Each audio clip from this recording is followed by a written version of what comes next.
Good morning, Ranelagh School. How are you, pupils and staff? It's great to be back. It's February the 8th, and next week you have half term, so this is my last offering before half term.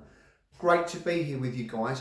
Now, for the last few assemblies, I've been outside walking around. It's been really nice and relaxed and whatever, but today is too important. I don't want any distractions. I want you to really zone in on what I'm about to tell you. We've been going through Joseph, okay, and all his exploits. Quick summary, very quick. First week when I spoke to you, he was a bit of an idiot. Flash, arrogant, annoyed his brothers who basically wanted to kill him and then sold him into slavery. So they really messed his life up. And do you know what? He had every reason to be angry and bitter and twisted. Week 2, Potiphar and the wife, and then into prison, and then released to become part of Pharaoh's elite people. He, in the second week, the week I spoke, he chose to be a different person. I really thought that he walked in the plan that God had for him, and he honoured God in every decision and everything he did. And that's a big story in that for all of us, okay? Week 3, this is when it gets really juicy and really amazing. I'm going to share with you one of the most beautiful things you can do for anyone. Now, remember, he was with the Pharaoh. They'd been through they'd had a good time. They'd stored up because God had given him this vision to store up all the food, and he'd raised taxes a little bit, and he took a percentage of everyone's earnings and their crops to store up for the famine that was coming. And as he predicted, the famine came, and it really messed up Egypt and the surrounding areas. So much so that, check this out, his brothers were in turmoil. They were starving, and their dad, Jacob, or sometimes called Israel as well, said to them, go to Egypt and seek some help from the guy that works for the Pharaoh. They didn't know it was Joseph. This is the amazing. They didn't know it's him. So they make the long journey and leave one of the brothers behind. When they rock up in Egypt and they seek out Joseph, not knowing it's him, he's changed.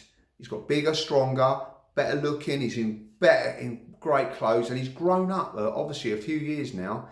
And they don't recognise him. But when they walk into his presence, he recognises them. Now, this is what I love about Joseph.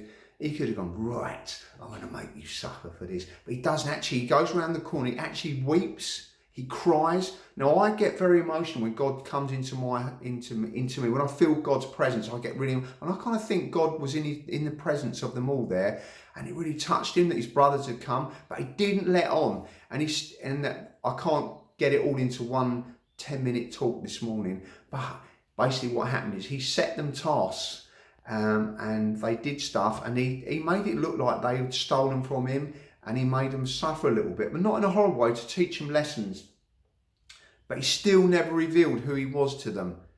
And they went back because of an incident, and they said to their dad Jacob, we've got to bring their youngest brother, I think it was Benjamin, up to meet this Pharaoh's right-hand man, i.e. Joseph.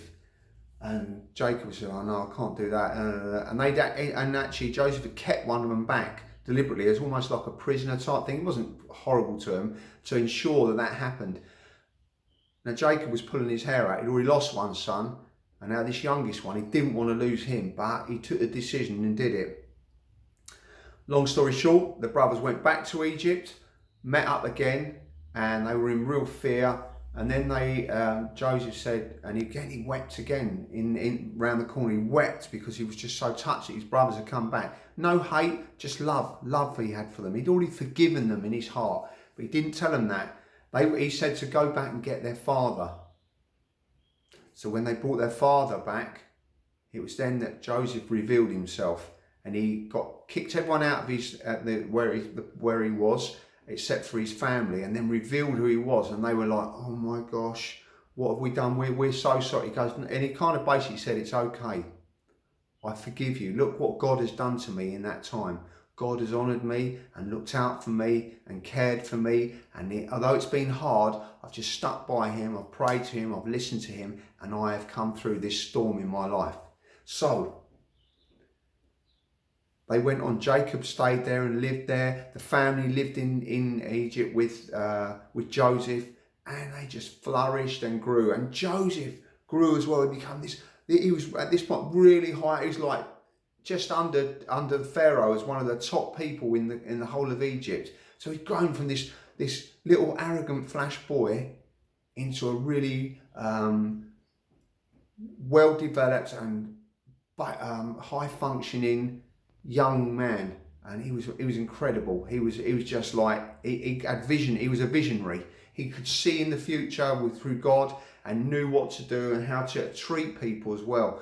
But I think at the base of all that is that act of forgiveness. Now, if I'd had people that had thrown me into slavery and given me such a bad time, I wouldn't. Well, I'd like to think I'd feel better. I'd be out forgiven, but it wouldn't be easy. It wouldn't be easy, and I'd be angry and bitter about it. But Joseph didn't, because often people say that Joseph models very much what Jesus went through. He was like use Joseph as an example of what Jesus went through. Now Jesus, as we know, he was sold out by people, Judas and the Pharisees. They basically nailed him to a cross.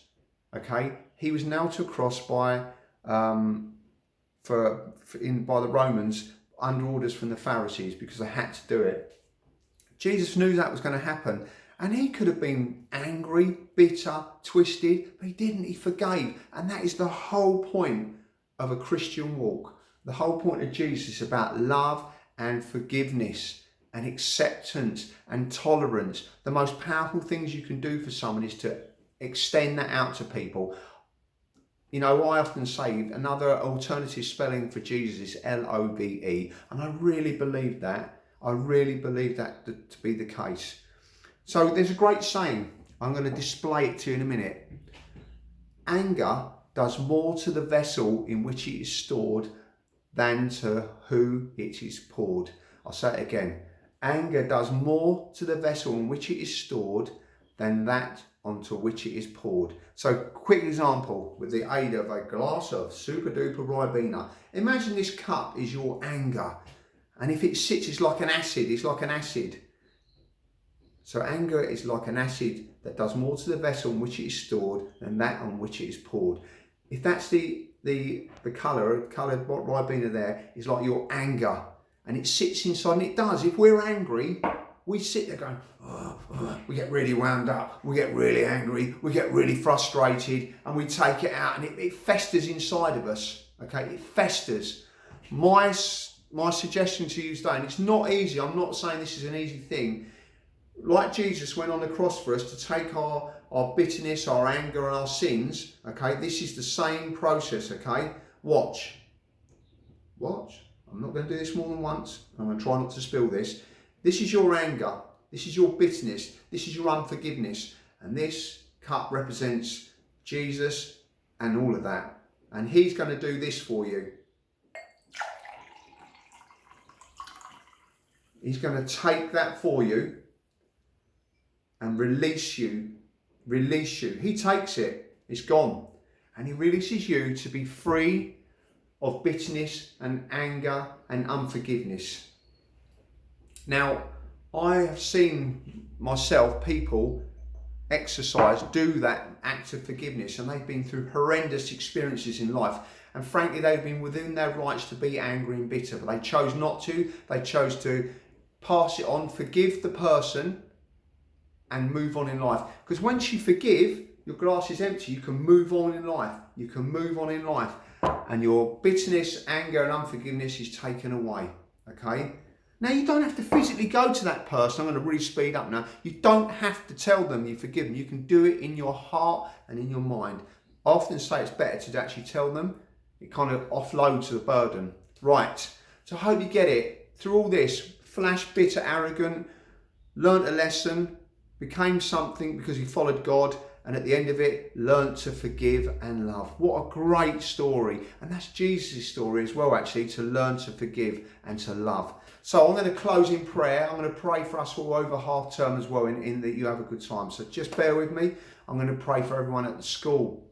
So Father God, I thank you for the chance to be chaplain for Ranelagh School. I thank you that I have this position. I thank you that I can share the acts of people such as Joseph and of course Jesus, and that they can be great reminders to us of how to live. Even if we don't believe in Jesus, they're great messages, great metaphors for life.